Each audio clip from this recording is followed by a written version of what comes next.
It's now my honor always and in all ways to share someone who is deeply seated and rooted in my heart, who shifted. I wouldn't be here today if it wasn't for her, because she said, no, you're going to go out and you're going to speak at all different churches. And it just rounded right back home. She is now our first recipient of our Alan Shearer Spirit Award. Woo!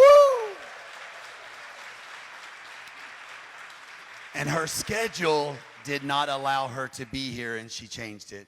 So thank you, Martha, the incredible Martha Krieg. Thank you.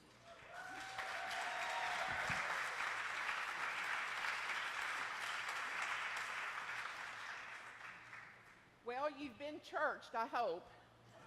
So Ricky Byers is a revival. Have you noticed? So if you're not revived after this morning, like, check your pulse, because you need to go ahead and get your affairs in order. Is there something wrong with you? I am that I am. And she asked as we got out of the car, do you have a request? So I've been playing Ricky's music in repeat for decades, literally decades.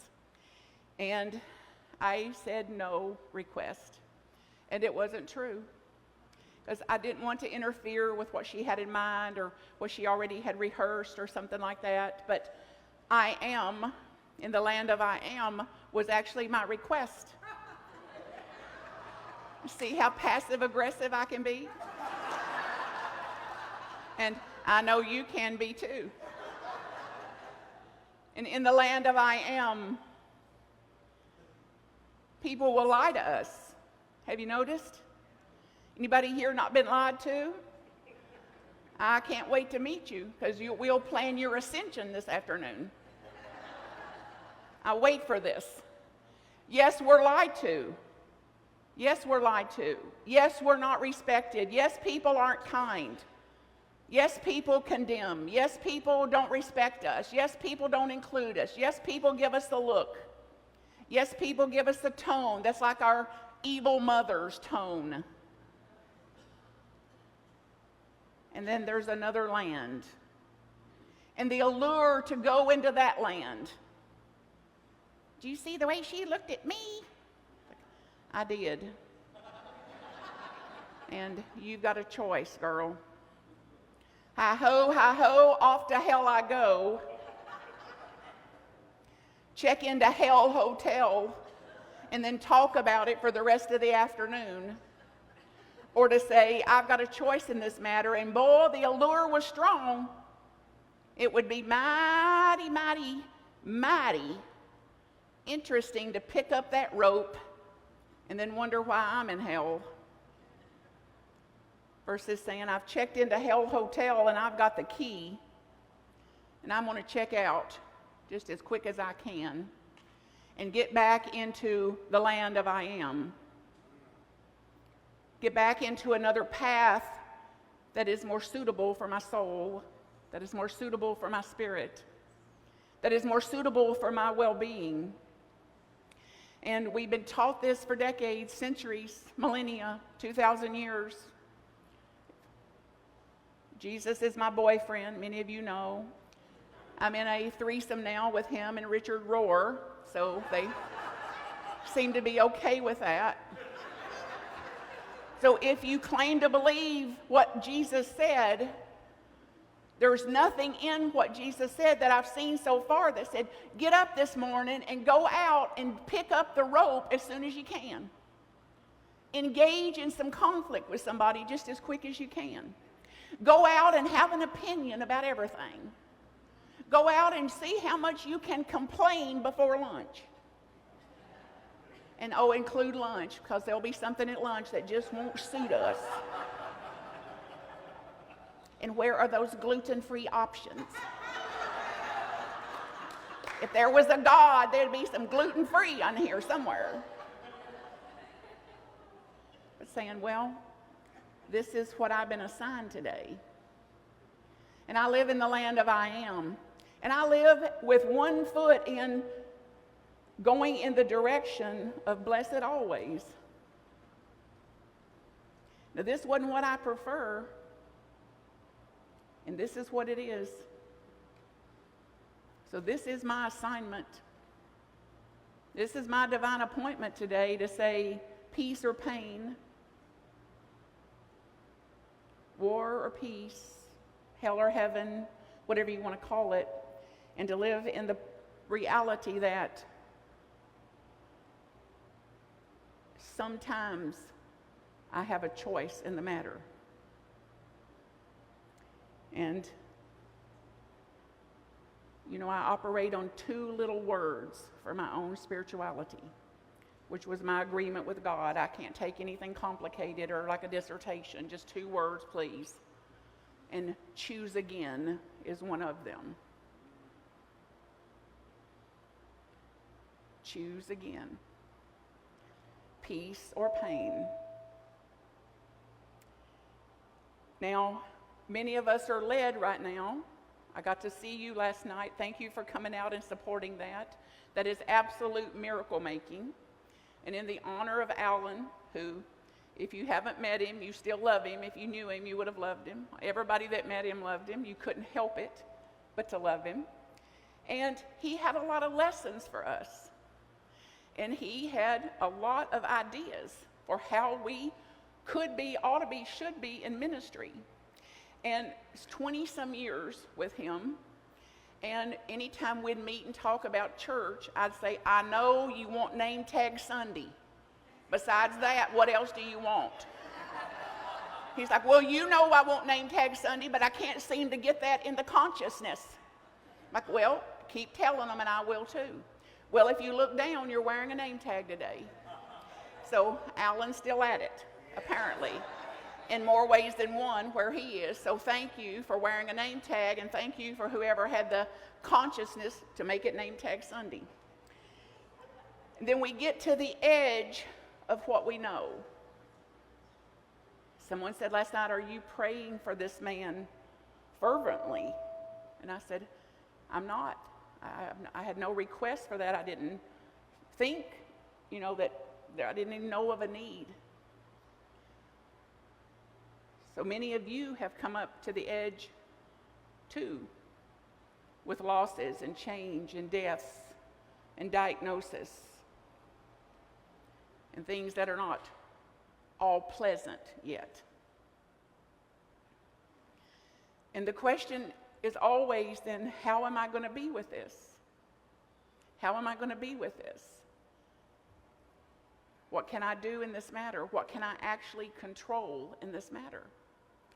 We're also at a precipice, I believe, in the world, and in New Thought, and in Unity, and in Unity of Louisville, and in our own life, where we're in a liminal period of time. A liminal period that is defined as a threshold that says what we have been is dead, dying, hospiced. And what we are now is being and becoming something that is new, that is different, that we claim we want.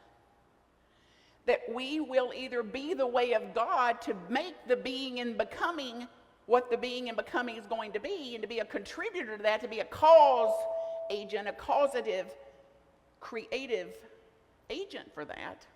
What we used to sing, still sing some, let there be peace on earth. And Alan's imagine. Imagine a world like that. And then it's another thing entirely to say, let there be peace on. And this is why Ricky didn't want me to have a solo, by the way. Because I don't know from a key, from a chord, from a note. And it wasn't my gift. I don't mind. I've got my own gifts. You've got your gifts. Let there be peace on earth.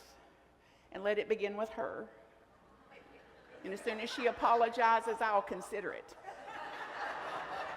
And as soon as she sees how much she's hurt me and gets down on her knees and kisses both of my hands, I'll think about peace on earth. Or literally, let there be peace on earth. And whatever peace on earth is going to be is affected by every single thought I have, every single prayer I speak, every single feeling I emote, and every single action I take today So if we really want a contribution to peace on earth, a living spirituality is the way of it, and not a platitude about it, which includes not to deny some of the pain. I'm still mad at Alan. Now, he's my brother. I love him. I love him as much as I've ever loved a human being. I couldn't be any closer to anybody than him, and I am mad as heck that he's dead. And I still cry. Looking at his picture on the slide, like tears just poured out. That's fine with me. Do you know that weeping used to be a sacrament? Thousands of years ago, St. Francis of Assisi and Clare cried for days in devotion, in cleansing, in purification practices. And as far as I'm concerned, if you ain't crying, you ain't listening. Cry some. And instead of denying pain and denying anger, denying loss and denying grief, which suppresses it, depresses it, disowns it, and then it's like a reservoir, like a boiling pot, a pressure cooker looking for an outlet, instead of do it consciously, do it with purpose, do it with some liberation, some freedom. And then us high righteous new thought types prance around like, how are you? Fine, fine. It's like, well, tell your face. Because it has not caught up to how fine you are, because it ain't so yet. Now, in truth, and then, of course, the worst one, it's all good, it's all good. It's like, well, again, tell your face. Because in the absolute, as far as we know, in the absolute, in the land of I am free, it is all good. Meanwhile, back here at the ranch, we've got some boogers. And we've got some rascals to deal with. And we've got some opportunities here, infinite opportunity, and infinite potential to be realized and to be brought forth through our own integrity in living this. So this liminal period of who we've been and who we're going to be and what we're becoming, it's like, oh, no, we don't do that around here. We don't do that around here. It's like, well, that's a death sentence. Versus staying open-minded enough to go, I don't know yet what we're being and becoming, but I know we're being and becoming something greater, the next greatest iteration of myself, the great next, just like the song. More than I have been, more than I will be, more than I am, more than I have been, more than I am, more than I will be. The same is true for ministry. And it will not happen if we dig our heels in and get critical about everything going on and frustrated and irritated when it doesn't go our way, instead of growing ourselves up a hair and saying, it didn't go my way, and I'm not going to let it suck the life out of me. It didn't go my way, and I'm not going to be a rascal about it, a knucklehead about it. So get a sense of that in your body, what it would be like to give up today on this altar here the need for it to always go your way. What that would be like. So it's either the choice to dig in your heels, clench your fists, get more rigid, get more attached, get more demanding, willful, stubborn, or what else? What's another option? To get more curious, to get calmer, to get more collected, more collaborative, more conscious,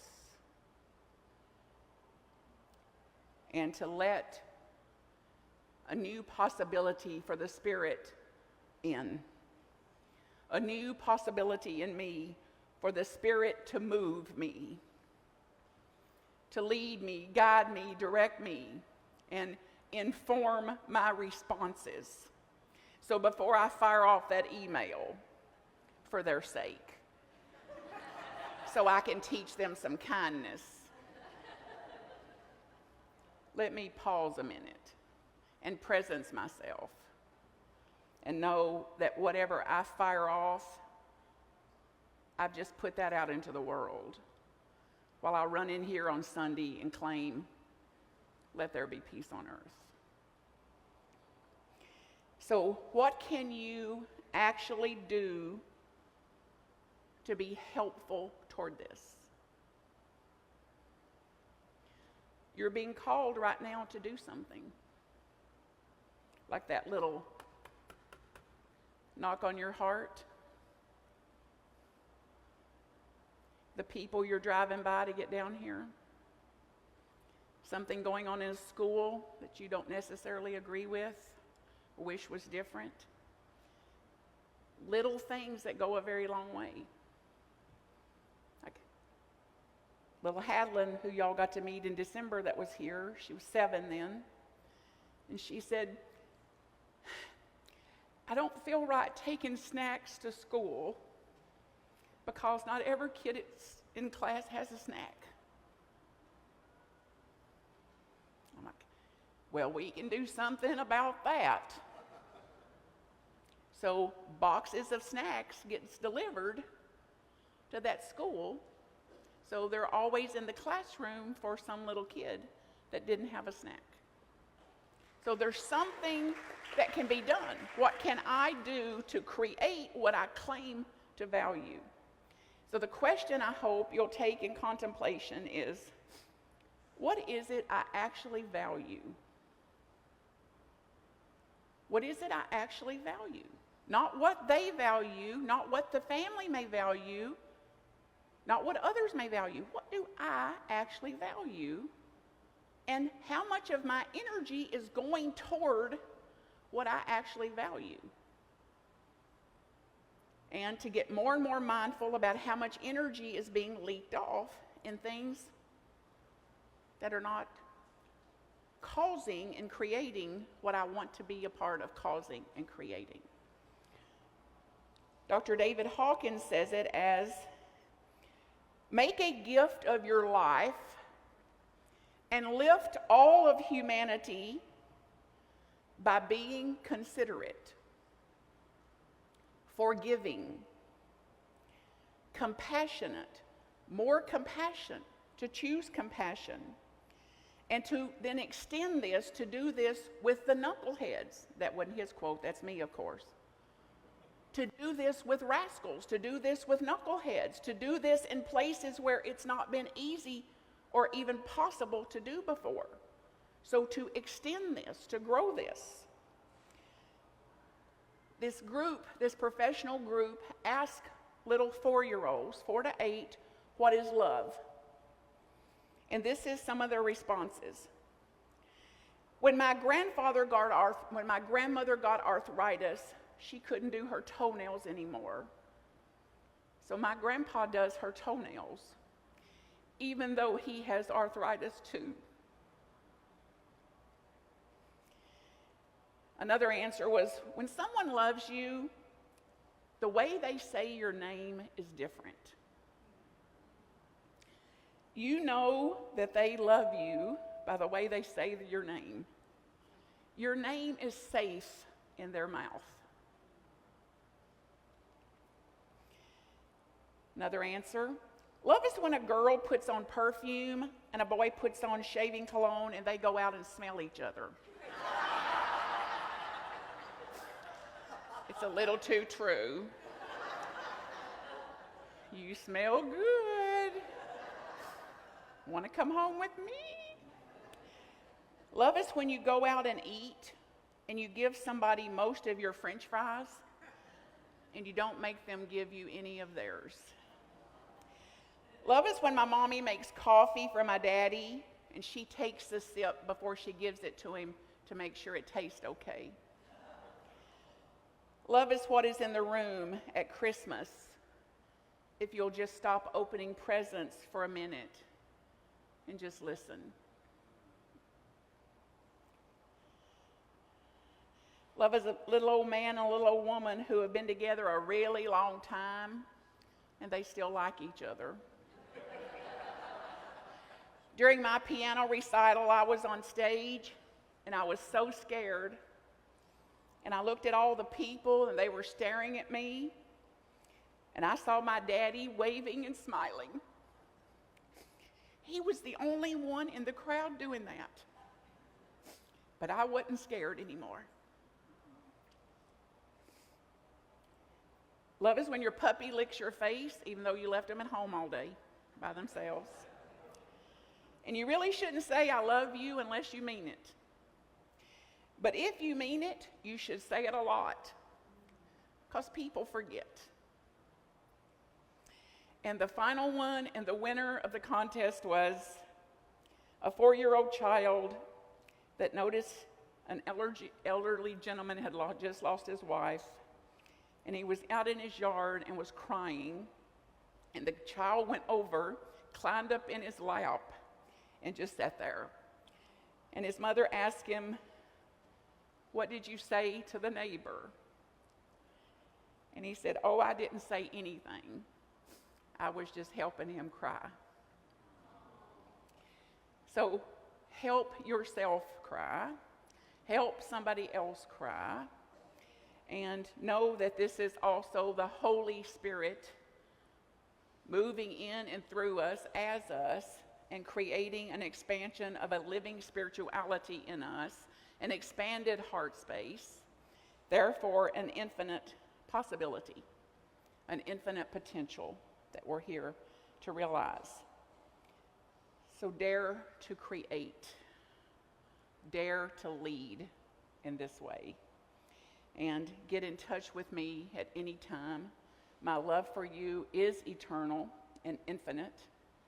As far as I know, it's my highest privilege to be part of this ministry.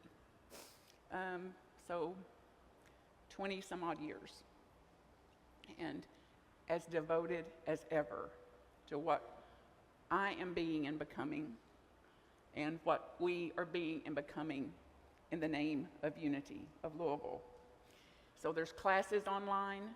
There's classes every Tuesday through the month of June. They're all on donation basis. There is thousands of videos. They're all free, YouTube. So if this teaching is relevant to you and meaningful to you, find a way to keep this teaching or whatever teaching is your solid foundation close to you. And to be a part then of moving this from a platitude and a concept into an actual being and becoming. So I bow to you. I thank you. And I love you and cannot help it. And I know you love me too. And some of you haven't caught up to that yet.